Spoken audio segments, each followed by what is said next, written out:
All right, good morning, everybody. This is the Cape Cod Technology Council's First Friday series, where we feature regional and national speakers on topics of technology innovation, application, and culture.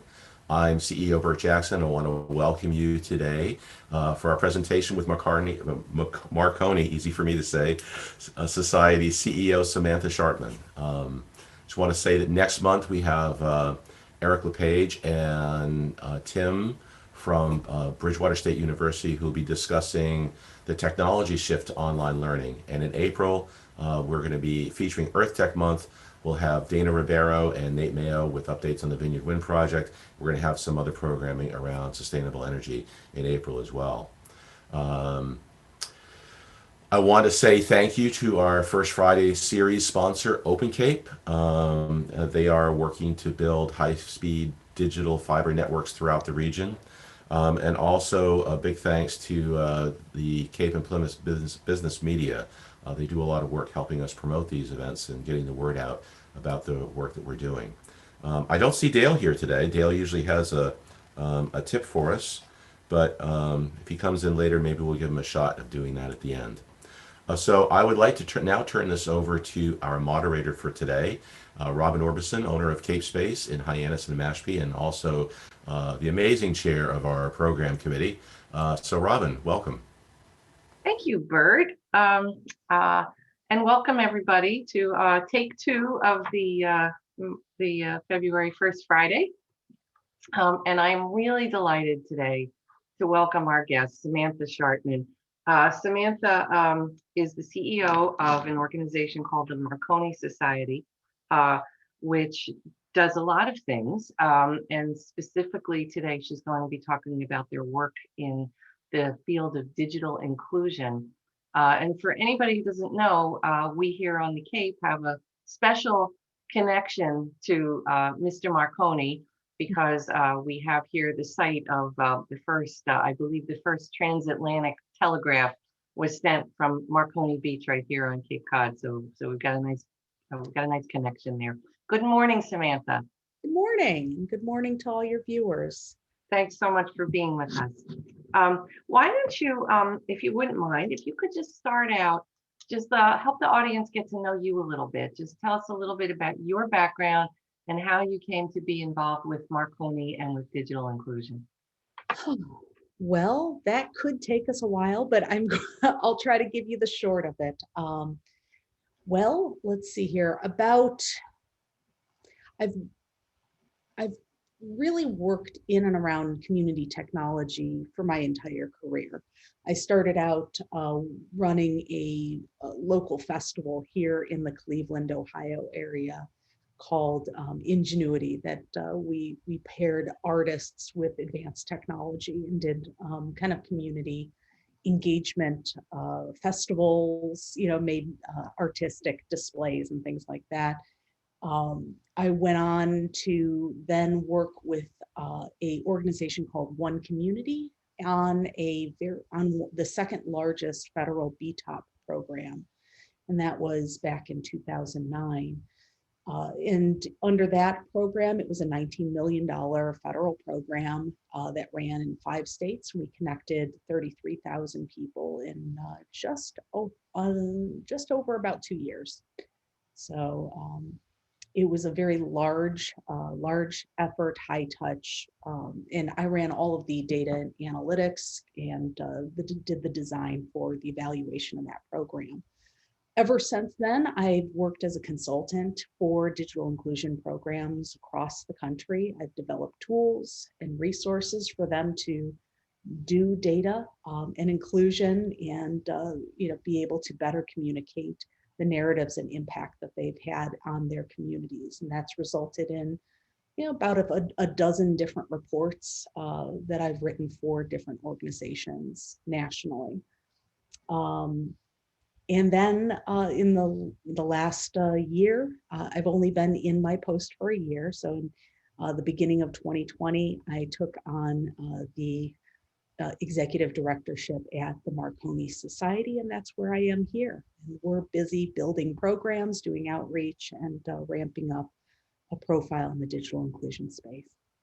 Excellent. And perfect segue. So I believe you have a presentation prepared about Marconi and digital inclusion. So I'm going to let you take the reins right now. Thank you. All right. Thanks so much, Robin. So I figured a lot of you, if not most of you here, probably don't know me and don't know the Marconi Society. So I want to first just give you a quick overview of what we are. The Marconi Society connects the community at the intersection of advanced technology and digital inclusion. We are a 46-year-old organization at this point, and for most of that time, I should say that we were originally endowed by Guglielmo Marconi's daughter, Gioia Braga Marconi, to celebrate the legacy of her father's innovation legacy, for the invention of the radio. So those of you who don't know Guglielmo Marconi, he is widely known as the inventor of the radio. And so for the last 46 years, we have primarily focused on recognizing and celebrating the greatest minds in information and communication technology. We're likely best known for the Marconi Prize, which is widely considered the Nobel Prize of Communications.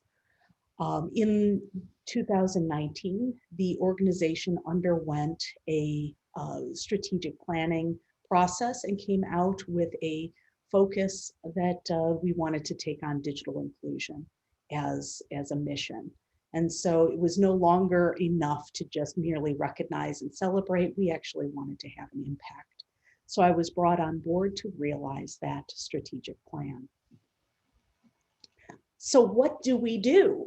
So I told you a little bit about our awards programs, and we have, excuse me, the Marconi Prize. We also have the Young Scholars Awards.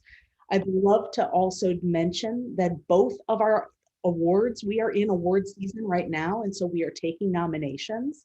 If you know a promising young up-and-coming mind, or if you know someone who has made an amazing contribution to the world in the field of ICT, by all means, go over to our website now at marconisociety.org and make your nominations. We're taking them now. But other than recognizing the Marconi Prize, the Young Scholars are the up and coming prizes. They are students or early career professionals under the age of 27, which is the age when Guglielmo Marconi invented the radio. If you can believe it, a 27-year-old. Really quite a prodigy. So students under that age are able to be recognized and nominated for our Young Scholars Awards.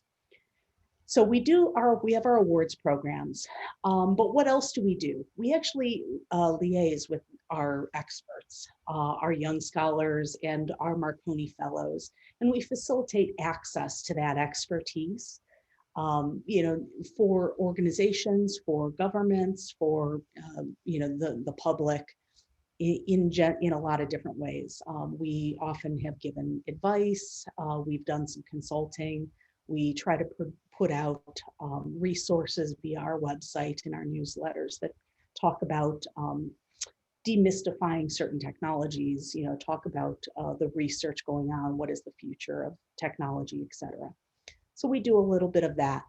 Our Celestini program, named for Celestini Hill, or I think I'm not saying it right. If I'm Italian, as Marconi was, it would be Celestini. Celestini program in the Celestini Hill is where he first tested his prototype of the radio in Bologna, Italy.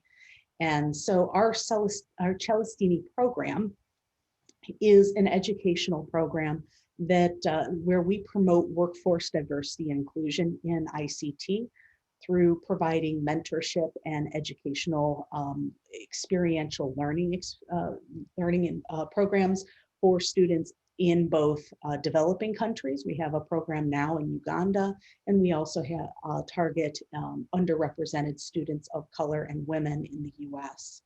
And so the students of those programs get to have one-on-one mentorship with our experts.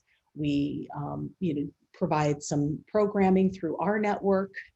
They get a little peek behind the curtain into big tech and what careers look like.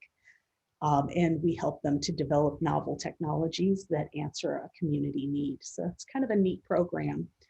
Broadband mapping I like to put under our resources or tools in our empowerment area. So we like to advocate for the policies and empower local leaders with the tools needed to connect their communities. And it's important to do that because right now we're in an environment here in the US where federal funding for broadband networks is contingent on eligibility of certain programs at the federal level. Those programs are determined based on certain identified data sets that have long been recognized as being less than reliable. And so we're right now engaged in some pilot programs to provide public resources and tools that will allow community leaders to actually map the network potential of their communities without a big price tag. So that's something that we're working on, and happy to answer more questions later. And the last one is network weaving. Because of our situation with our relationship with our fellows and our networks, we know a lot of different people from both the digital inclusion space, the advanced technology space, and even the policy space. And so we like to do some network weaving. And insofar as we can help move the needle and move policy and move opinion by just getting the right people to talk together, to speak with one another, that's something we love to do. And that's really going to come to a focus this October, which is October 22nd in Washington, DC. We will be hosting our first, well, not our first gala, which is when we will award the Marconi Prize, but our first decadal. And so a decadal is going to be a symposium of sorts where we will be bringing together the greatest minds of these three communities to talk about what are the barriers, what are the challenges meeting policy, the practitioner communities and technology to really go ahead and move forward and connect the next billion people. So we're going to be having that conversation and hopefully come out with some action items for both the Biden administration and all of our community leaders. So that's what we do. But enough about us. I want to talk today to you about digital inclusion. And so, you know, what is it, first of all, and what does it have to do with me? Like, why should I care? You know, first thing I want to do is kind of do a little bit of level setting, and let's talk about definitions. There's typically three main definitions that get tossed around. Sometimes they're used interchangeably, but they really do mean different things. So digital inclusion are the activities that ensure that people get connected. They are the training, they are the advocacy, they are, you know, the benefits navigation roles, right? Digital inclusion, they're the activities necessary to ensure that all individuals have access to ICT and the internet. Now, digital equity is the condition in which everyone has access. So we are all striving for digital equity, right? And we do that through digital inclusivity, all right? And along with digital equity, in order to achieve digital equity, your community has to achieve digital literacy first. So digital literacy is the ability to use ICT, information communication technologies. So just want to make sure that we all are on the same page. Digital inclusion are the activities, that is how we reach digital equity and digital literacy. Okay, any questions there? Looks good. All right, so there are three main elements. Now I could actually expand this to 5 really, but today I want to focus on the 3 main elements of digital equity. And that's access, equipment, and skills, right? These are the core things that we need for people to be connected and to use connected technology. So access, is there availability? Is it affordable? Is the service adequate for what I need it to do? Is it reliable? Can I depend on this when I need it? Equipment, is there affordable equipment? Is there equipment is the equipment that is affordable able to run the applications I need to do what I need it to do? Do those with disabilities have access to the needed peripherals, right? There's things for speech, language, hearing, things like that, impaired. And those people too can use the internet. They just need a little bit extra equipment. And then finally, skills. We cannot underscore the importance of skills, really. Because just having access, just having the equipment doesn't mean you're able to make meaningful use of it. So are there places within my community where people can obtain free or affordable training?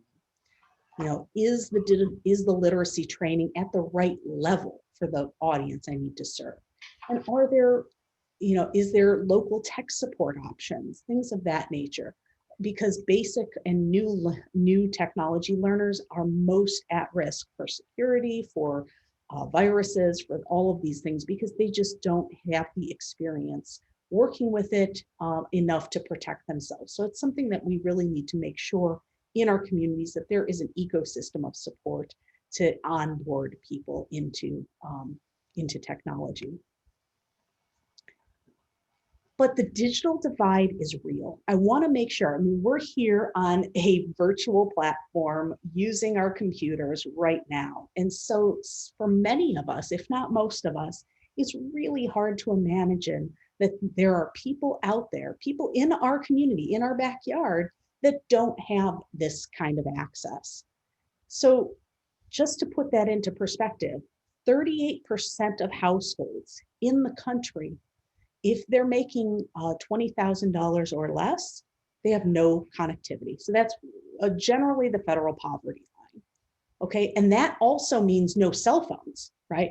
This number here means no access. This means no smartphone access, no data plan, nothing, right? None. 38% of the population. And you can see that it's very much divides or falls along income, right?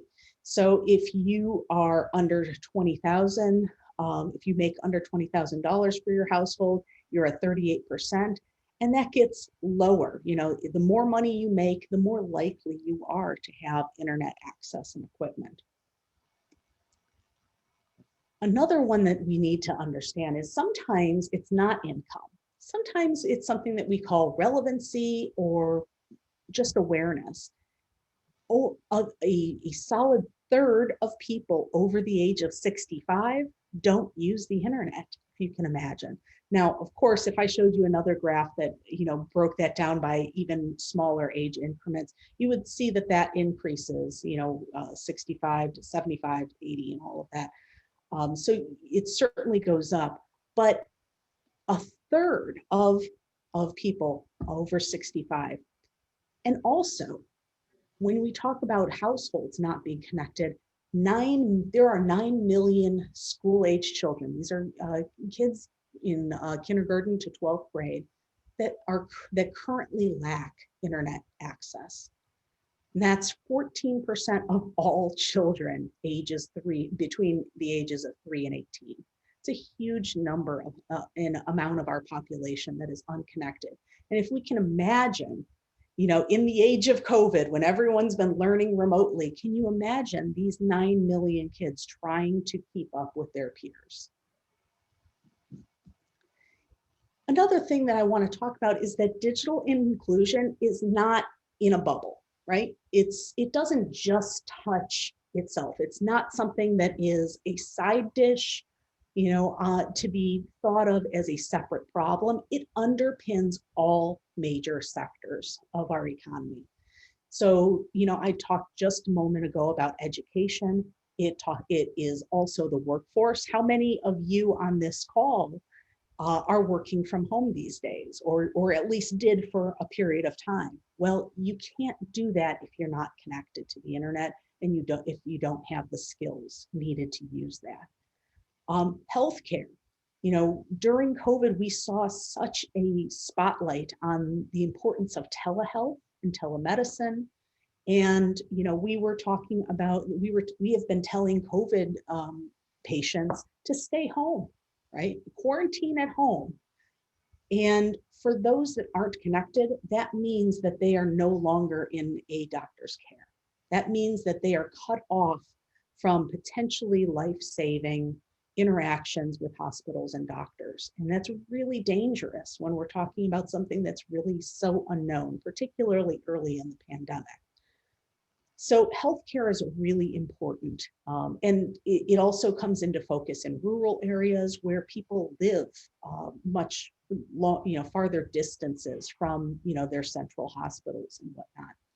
So access to healthcare is really greatly impacted by your ability to have connectivity.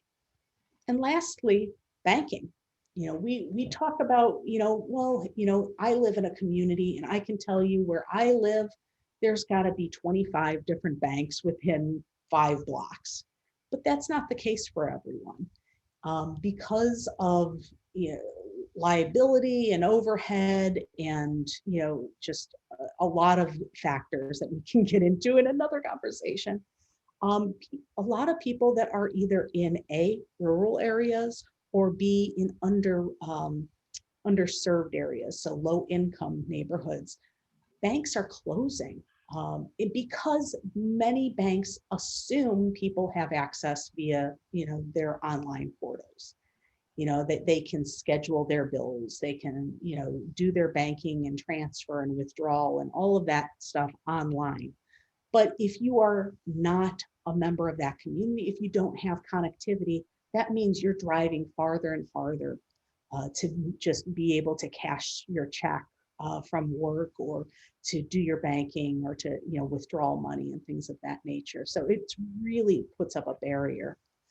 And there's a lot of connection between banking and housing, the housing industry. If I were to add another category to this slide, I would say housing is a big one, because nowadays many of the housing authorities, they want automatic bill pay to continue qualifying for HUD and things of that nature. So it's connected, and so if you can't track it and you can't manage your money online, it's a lot harder to not overdraft and not come into the issues that arise from not being able to easily manage your money. So it's also not just about the have-nots. It's really about all of us. Digital inclusion, sounds like a topic that is focused on providing support and services and all of this to only the underserved, only the most disadvantaged. But it's not really the case. That's not how digital equity works. While it's true, we need to focus on those that most need our help. It actually helps our communities. It makes such a difference, and that helps all of us. Broadband adoption, I did a report in 2019, and we showed that we used Brookings data that was over 10 years. And we found that broadband adoption over time is a really strong predictor of economic growth, of prosperity, and of full-time employment. These are things that we want, right? These are the things that make our property values go up. It makes our communities, good to live in. It makes our cities and our region attractive to businesses to come and open up shop here, right? These are all the things that we want to have happen in our backyard. So that is very closely correlated with the number of the percentage of our communities that are connected. So the more people that are connected in our communities, the better all of these indexes are.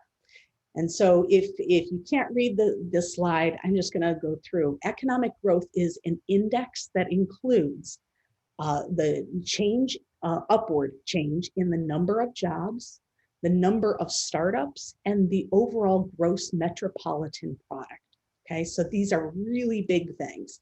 Prosperity. Okay, prosperity is an index that includes the change in the average wage, upward change in the average wage, right?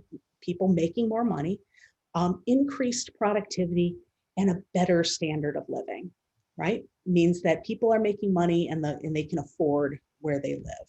So again, these are things that we all want. And obviously, population with full-time employment, self-explanatory. So let's talk about this. How do we close the digital divide? Part one, access. So how do you solve the access problem? If you don't have access, what are we talking about? Well, we're generally talking about availability. Is there service in my area? Affordability. Is there competition? Is there an environment that makes the service affordable? And is it reliable? Is that service being managed well? So what is broadband? Now, I could make this a whole separate conversation, but let's just go from what is the federally recognized definition. The FCC currently defines broadband as service capable of delivering 25/3.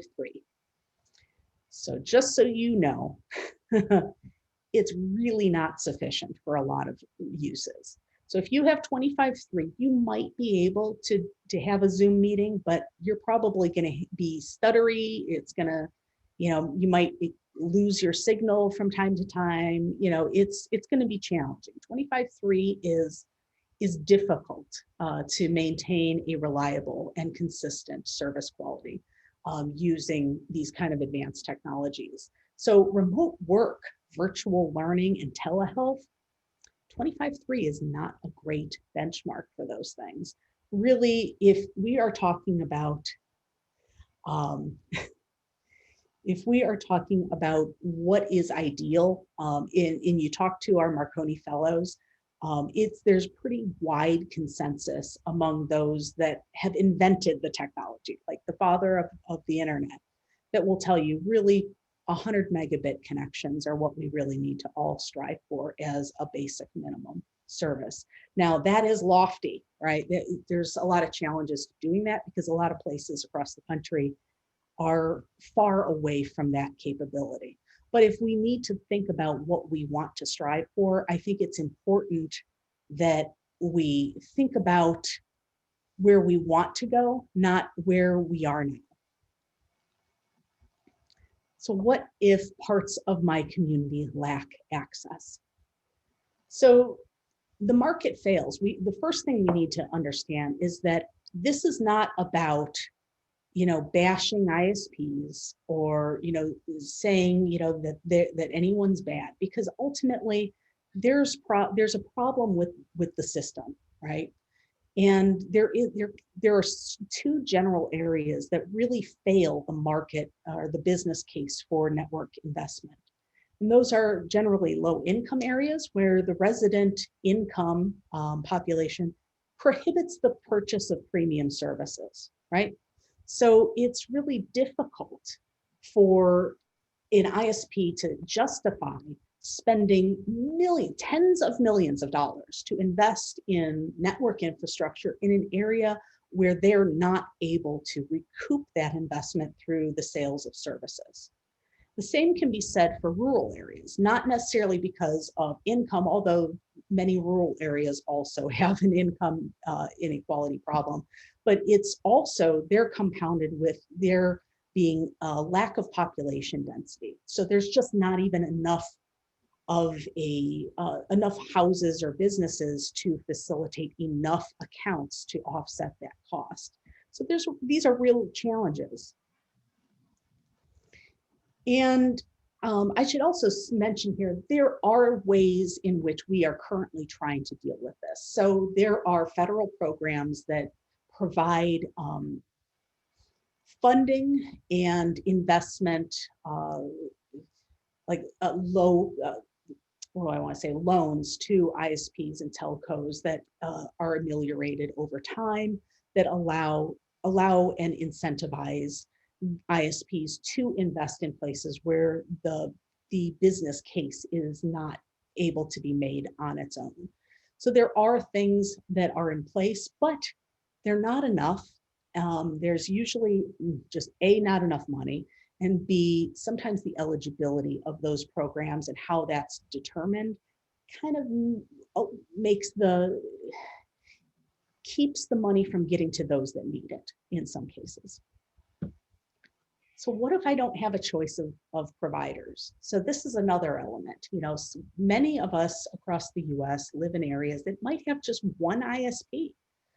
And unfortunately, what that means is it often leads to higher than average service costs. And of course, that in turn drives inequities. So if, you know, it is what everyone always says, competition drives market, drives the market, when you have competition, the prices go down and people, typically are able to benefit from more affordable services. Now, that's not something that can solve all the problems because there are those that really can't afford anything, but it does help a lot of us, right? Some of us that might be in the middle where it's like, I can't really afford $80 to $100 service, but maybe I could afford a $50 service. And so that's something that we need to think about. And so what if the available service is unreliable? Now, this is another part. This affects oftentimes rural areas that are on the peripherals. So if you are, kind of in the adjacent, urban adjacent or suburban adjacent areas where you are relying often on wireless, you could have issues with the weather throwing your internet service out, or, the wind even, and things of that nature can actually impact connectivity in certain areas. So we need to think about how do we strengthen those peripheral areas in a way that provides more reliability. But what can we do? So there's also, again, reliability isn't always on the ISPs either, right? There's some home reliability things that we need to think about. And that goes back to digital skills. So we need to make sure that we are providing opportunities for digital skills learning so that people can ensure proper home network troubleshooting. There's kind of a dearth of statistics on this, but there have been a lot of claims by ISPs that about half of the issues that they get called about are really from home network problems, like your router is acting up and needs to be restarted. Simple things like that. But it actually adds to the cost of service because it requires ISPs and people to take off time from work and all of this investment in time to do things that we should all know how to do. And that goes back to just us as a community, making sure that people have the appropriate digital skills to manage their home network infrastructure. Another one is digital navigators. Sometimes we are living in areas where we do have choices. And it's about really, how do I understand what is the best choice for me? So, there are cable providers, there are DSL and VDSL providers, there are wireless providers, and depending on where I live and in relation to the network access points and all that, one or the other of those services might actually be better for me. So understanding, first of all, who would provide the best service for where I live in my area, and also who has the best affordable price for what I need. And there's a role called digital navigators that could be really, really helpful. I would say in many communities, this role takes place at libraries, right? Our libraries are so important. They're just centers of wealth of information. And the digital navigator is just another role that they often play in many communities. So they can help aggregate how, or inform or instruct and guide us how to make the best decisions for us. And the last thing is we want to make sure that the local government is engaged and able to encourage, to the extent possible, competition and equitable access. There are things that local representatives can do that can encourage competition on a policy level. So that's something that we can often look at as well. Closing the digital divide around equipment. Well, this one is somewhat of a one-liner because equipment is fairly price fixed by the major hardware manufacturers. So, you walk into a Best Buy and your, Microsoft tablet or your iPad or whatnot are pretty much the same price no matter where you go. But there is something that you can look into as a community that can add another tool in the toolbox, if you will. And those are equipment refurbishers. I would say many places do have access to equipment refurbishers, but if you don't, there are a few refurbishers that actually will deal on a national scale. So if you have an equipment refurbisher, get them a seat at the table when you are thinking about digital inclusion and strategies. Refurbishing is not only a great way to provide low-cost equipment, it also helps to reduce environmental waste. And so that's really important too. And so make sure they're involved in the conversation. Last but final, but not least, is digital skills. Digital skills, we're talking about three main areas. There are basic skills. So these are the, how do you operate a computer, basic email and file management, things of that nature. Often basic skills training will include some basic word processing and things of that nature as well. But I want to make sure that we also think about media literacy and security, right? Because these things go hand in hand. What we found when I ran the Connect Your Community program, which is that federal program I mentioned earlier, we found after training several thousand people, we kept getting them calling us back saying that their computers had viruses. And it was happening at such a rate that it was quite overwhelming to the program at the time. It was something we really had to think about, and we ended up, kind of retooling our curriculum to ensure that we were, teaching the skills around literacy and security. So people that are new users to the internet and to computers, they are the most at risk for viruses, for online scams and things of that nature. So we really need to think about how are we able to be responsible to those that we're helping. And by teaching them how to evaluate the sources on the internet and evaluate what is safe to click on and what might look a little shady. How do you know that? And there are absolutely things that are easy to learn that even the most basic users can understand and look for that can go a very long way to protecting their equipment, protecting their identities, and all of those things that can become at risk.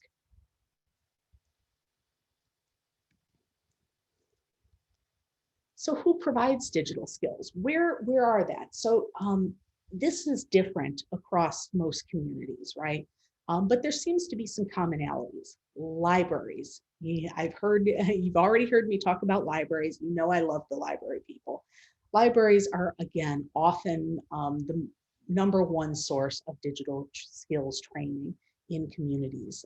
They are reliable. They're always there. They do have funding, although they usually could use more of it. But it means that they are a stable location and stable resource in communities.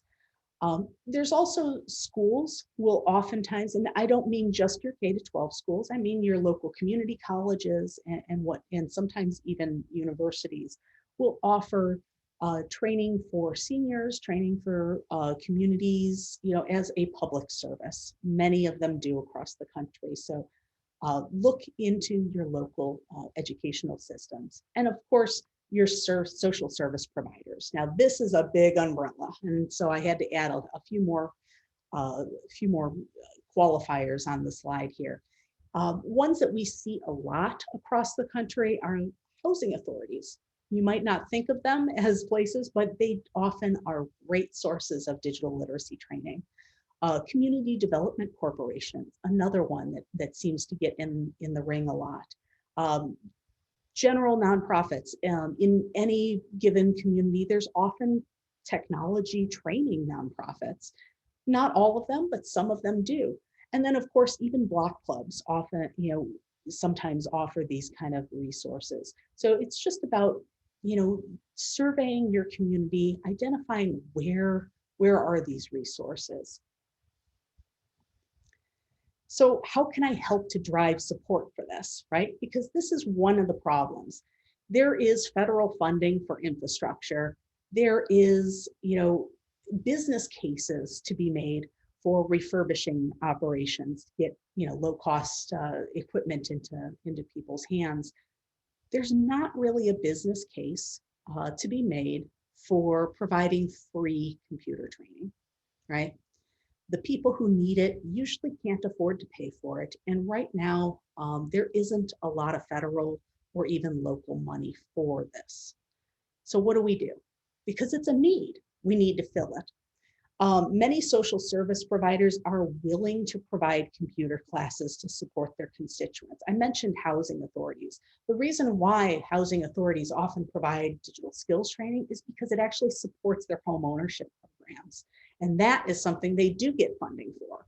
And so they're able to tack these things on in support of their main mission. So you can look through, your landscape of social service nonprofits and see if it fits. A lot of educational programs and nonprofits might offer things like this under the guise of regular literacy, because nowadays you can't even apply you can't test for your GED without being able to use a computer. It is no longer given on paper. It's not an option. So if you are looking to get your GED, you have to learn how to use a computer. So many of the people and organizations that help to support literacy initiatives will often also do digital skills training. Community foundations have really been a great source of support in many places. I see it across the country in many, many, many communities, where it is then the community foundations that have jumped in to provide support to an area nonprofit to provide some of this training, to underwrite some of the costs of hiring a training person and the staff and all of that, or equipping a lab. And the costs are not all that great. But they are so imperative. And so I just want to point out and give a little prop to the community foundations that have been helpful in this area. And of course, my favorite, the libraries. So how do we take the first step? It gets to be really overwhelming. It's an overwhelming problem with so many different pieces and parts that touch so many areas of our community. So where do we even begin to start? So I have a couple of recommendations, and I say, first of all, build a coalition, okay? Find the leaders that have the shared interest in seeing people connected. They are there. They are at hospitals, they are at housing authorities, they are in libraries, they are in educational and organizations. Find them, bring them around a table and talk strategy, all right? Second of all, map your resources. So many places have so many resources, people don't know that they're there. And so making sure that we raise that awareness of what we actually have in our backyard and how we can help people is really important. And finally, we need to empower our local leaders. This is something that is often difficult, because we will find that many places we will find a champion, and the champion maybe is at the state level, or maybe it's just a really robust nonprofit, and they want to go in and be everyone's hero. It doesn't usually work that well. If we have learned anything from a 5-state, very, very robust effort, it is that you can't be someone else's savior, right? You need to be able to find the people that are trusted in the communities of need and empower them to in turn connect and deliver services to their communities. And so that might mean finding church leaders and engaging them. It might mean finding, people that are, at service organizations that interface with a large portion of the population for other reasons. You need to find the people that everyone knows, that everyone trusts, and empower them to make change. Because while many of you don't know me, if I told you to go out and buy the most, recent Apple Watch, and it wasn't something you knew about, be like, yeah, I don't know. But if your best friend or your mother or your father or, your brother or sister, if they told you, you might be a little bit more apt to think about, looking into that. It's all about trust. And sometimes those that are in the best position to create change aren't the right ones to be doing it. And so thinking about a bottom-up strategy is really key to making change in your community. My last thing is I'm going to give you a little bit of a thought. Sometimes we need to think outside the box because, after much more than 10 years in this field, it's been hard to find support. And when I say support in this case, I'm talking about money, right? It costs money to help people, it costs money to provide services that really need to be free. So how do you do that in an area that really where philanthropy hasn't caught up? And although we've made some leaps and bounds in the last year, but we really haven't caught up to the need, right? And so how do you do that? I did a research project with a county, and this is for Cuyahoga County, and just 2 years ago in 2019. And we looked through, we spent a year looking through their finances and shadowing the departments and understanding what does it take to provide social services to people. And it's really interesting to find that there are people that the administrative cost of delivering services could be greatly reduced if we got people online, right? So there's actually a business case for that can be, talked about in terms of productivity and all of these things that can maybe help to tip the scales and bring them to the table to talk about how they can invest. Because hospitals can save $3 to $4 for every appointment the patients schedule themselves, and $1 for every time you check your own, test results online.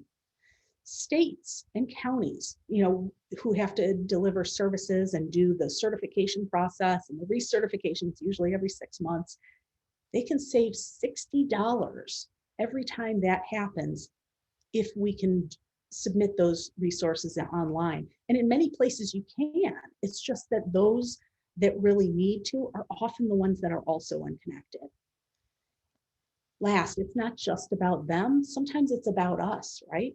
Social service clients, could save 20 hours of lost work, right? Because if I need to go through a certification process and my county office is only open, during business hours, not on weekends, all of this, I got to take off work. I got to pay to jump the bus to go downtown, or I'm paying for a parking fee because it's downtown. And I'm doing all of this. You can save 20 hours of lost work and a minimum of 145. That's just minimum wage, calculated that way, by just managing that online. So it benefits me too. So we did an ROI study, and we actually found that offline transactions cost on average over $17, while the cost of a online transaction is just under $4. So it's over $13 in savings. So if we look at just the Cuyahoga County, they receive between 60 to 70,000 calls every month. Huge volume. And if they could just take 20% of the average, so I put 65,000, right, going right in the middle, they would save almost $200,000 a month just by taking 20% of that number and shifting it online. So there are business cases. It's just about finding the self-interest in your community leaders, getting them around the table and talking about how can we work together to make our communities more connected for everyone. Samantha, thank you. That was eye-opening, well-organized, beautifully presented information, and there is quite a number of side conversations going on in the chat about local examples of some of the things you're talking about. We've only got a few minutes. First, I'm going to ask you, we're at 8:57, so we only have a couple of minutes left. Are you available to stay on a few minutes late if we Sure. take a few questions? Okay, that would be great. Okay, so everybody in the audience, we're going to stay on for a few extra minutes. So please drop your questions into the chat. And we've got a few here. Got one from Felicia. So her question for you, so I'm going to read it verbatim because it's worded nicely. What is the source of the information on the slide? Big returns from investing in connectivity support, ? Our municipalities need capital NEED to know this, so they will step up to the plate and support fiber in their communities. So how can local municipalities get some of this data that you're talking about and ammunition? Sure. I just put the link into the chat. So my previous organization conducted that research in collaboration with some university researchers from Arizona State University. And so you can find and download that report if you go to connectedinsights.org/research. The name of that report is called Connecting Cuyahoga. Okay, great. All right, I see Steve Tom, I see you have a question here. Steve, could you unmute yourself and state your question for us? Hi there. I didn't really, are you talking about my comment about cord cutting or? No, no, you just dropped a question in the chat here. I think that, can I reference it for me? Because I didn't ask a question. Okay, maybe it was just a comment. Okay, do you want to make a comment? Responding, I was having a little side conversation in the context of public help desks, and I was pointing out that I think that there's been an ongoing need for some kind of public resource because of the trend towards cord cutting, and yet the difficulty in doing that. And I think that's just one dimension of the public demand, because there are so many people who are only lightly capable in terms of being tech savvy, just enough to get into trouble, which I think Samantha has pointed out. Sure, of course, absolutely. You couldn't agree more. All of these technologies are intertwined on the broadband networks you're talking about. Absolutely. Oh, there's a big, if you are familiar with the National Digital Inclusion Alliance, the NDIA, they're a national organization that talks about supporting practitioners and policy and all of that. And they've been championing a idea and a role called digital navigators. And it's something that's really starting to take off in many communities, where it's exactly what you're kind of describing. It's sort of a online or over the phone help desk. It's someone that is staffed to help people to identify where resources are or do general tech support and things of that nature for residents. It's a great idea. But Samantha, I mean, here we are online and I just reflect on how many seniors, more senior than I am here on Cape Cod, who have come to me and said, I don't understand how to do X, Y, Z, and I've called Comcast or whoever the vendor is, and they really need, or at least they sense they need a physical person to come into their space and show them what to do, if not fix the problem and make it go away. You can't do that online. Yeah, and that's true. That doesn't necessarily mean that you need to have a home service. So if we weren't talking about COVID, right? COVID presents some unique challenges as far as, interactions go.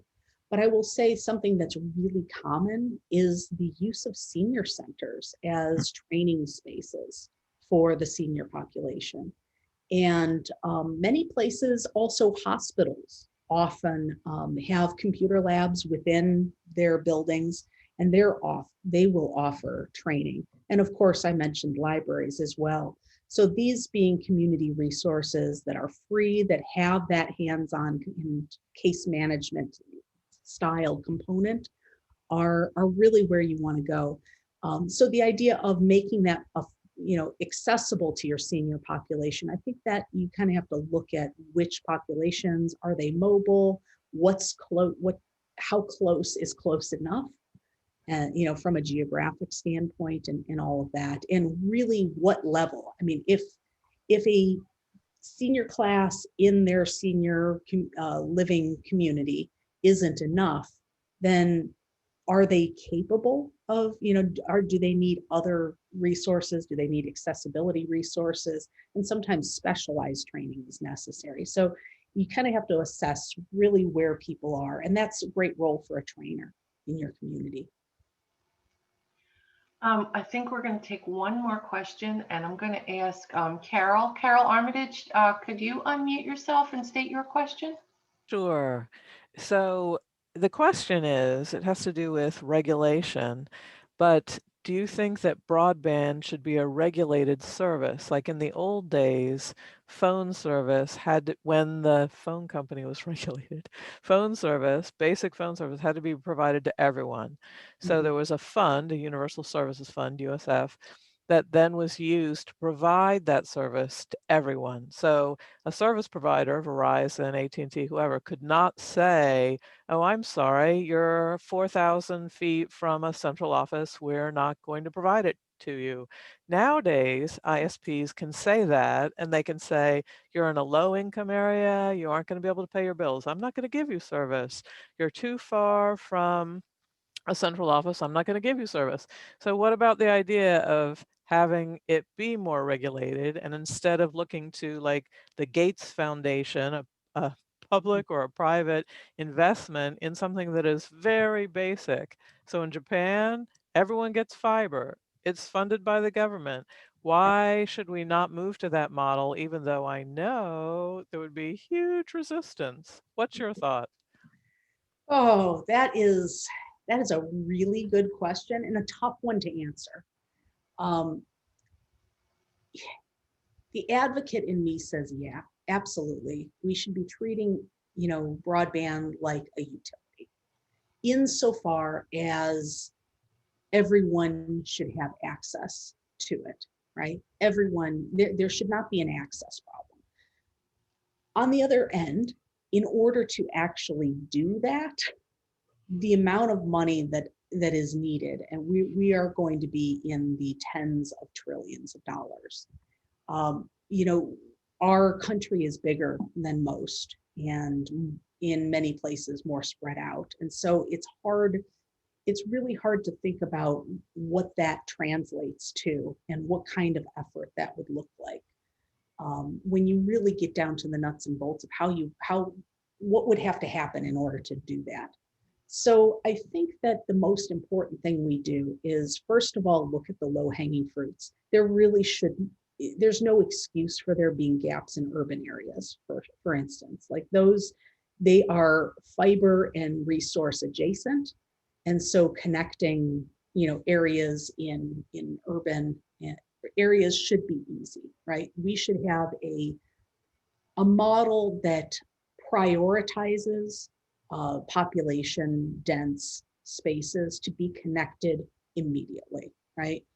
Our current system, the FCC 477 data form that informs eligibility for federal funding, actually disqualifies most urban areas because the formula is that if one household or one business is seen as being connected within a census block, that entire census block is deemed 100% served and is now ineligible for funding. Well, if you can imagine, that causes all these little holes. And so that is the first policy measure that needs to be corrected. We need to have better ways of mapping our communities, understanding where the gaps in connectivity are, and change the policy to direct funding to closing those gaps. As far as the larger picture of utility usage, if you really look at the history of utilities and how they're run and the customer service of utilities, they're not great. So I think that if I can sort of hedge that answer just a little bit, I would say that I think we need to look at all options for a combination of federal regulation to encourage connectivity where it's needed, but also that doesn't necessarily take away the market competition element that can sometimes drive better service delivery. So it's a complicated thing, but I think we really need to look at the model a little bit more. I hope that answers the question. That's a tough one to answer. I think you did a great job. Okay, we are out of time. And I want to just say thank you again, Samantha, for a wonderful presentation and for some terrific information that I know that we here at the Tech Council on Cape Cod are going to be talking about in a lot more depth. And I know some of our members are as well. So thank you again. And I'm going to turn this back over to Bert. Samantha, thank you so much. That was so enlightening and really aligns a lot with some of the things that have been happening here, in our region around broadband accessibility. So this was very timely. So we appreciate it. Well, if I can be helpful, I put my email there on the slide. If anyone can see it, feel free to forward that. And if anyone has questions, I'm happy to answer them offline. Great. Thank you so much. Robin, thank you for another wonderful job moderating. Thanks to all of you for attending today and for all the great information in the chat. What I'll do is once the video is up on YouTube, I'll send a link out to everybody so you can see that. I'll also send a copy of Samantha's slides with her blessing.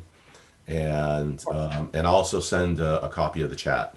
So, because there was a lot of information that went through the chat that might be useful. So look for that in the next day or so. Anyway, thank you everybody for being here. I hope to see you next week for our first Friday with Bridgewater State University on, again, getting information online, switching to, all of this and we need to have everybody have access so they can take advantage of what's happening here. So thank you all, and we'll see you next week. Thank you, everybody. Thanks, everyone. Thanks again. Connecting. Bye. Thank you, Have a great Samantha. weekend.